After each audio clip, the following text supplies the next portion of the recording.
what is the glory of the Son? I think you can look at Jesus and see what he needed by what his dad did for him. And in the scriptures, you see the Father speak to Jesus, the Son, out loud 3 or 4 times in scripture. And each time it happens, the Father says the same thing to Jesus. He says, "This is my beloved Son, in whom I am well pleased." Now he's saying it out loud, so others are hearing this.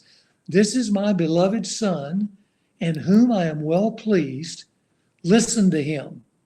Now let me just break that down for our listeners. Let's break each phrase. The Father is telling the Son, "I love you. This is my beloved Son. I love him." So he's telling him, "I love him." And you know what? Jesus, the man, needed to hear his Father say, "I love you, Son." Then he says, "In whom I am well pleased." He told Jesus as he was living his life, and this was towards the end before the crucifixion, but he was just reminding Jesus, "I am proud of you, Son. I'm proud of you. I am well pleased, and I want others to hear it." And then he told the people around, "Listen to him." And that was a statement of affirmation, because the Father was telling those around Jesus, this man who you're following, he is really special. So listen to him. And I've always said that is core. That's the core blessing message that every son needs to leave home with. He needs his Father to give him that trilogy, which is, "Son, I love you." Face to face, eyeball to eyeball, heart to heart. "I love you. Son, I am proud of you. And son, this is what you're good at that I want everybody to know."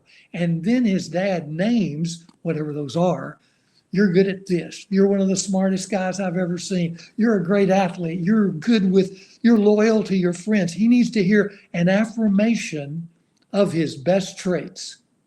And I say this to dads.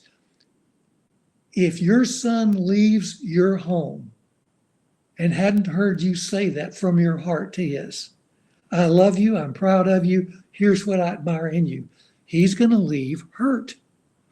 And I have found that a lot of dads they have difficulty opening up their heart because no one did that for them. So they're trying to come out of their own woundedness. But if a dad will just do it once, here's what's going to happen. Rivers of living water will start flowing between father and son, and he'll find it easier and easier to walk up to his son, not once, but regularly, put his arm on him and look at him and say, "Son, I love you. Son, I'm proud of you." Or coming up and say, "Son, you're the best at this, and I just really admire this in you."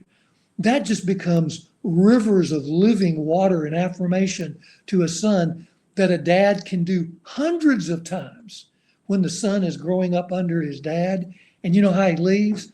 He leaves the home at that point to face life firmly weighted emotionally, socially, and spiritually because of the blessing his dad gave him in that blessing and all the things that spring off of it.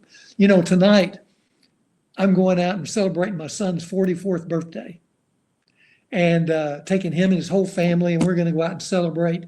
And I can't wait to sit down at the table and in front of his 2 sons and daughter and wife and say to my son again, for the umpteenth thousandth time, "Garrett Lewis, you are a man. And I am proud of you. I'm proud of you. You're a great man. I love you." And let me tell you, I know very few people who are as smart as you, as kind as you, and as invested in you as you are with your family and friends. Happy birthday. Forgiveness is more for you than them. I had inner peace for the first time in my life. It's just Jesus. Just Jesus.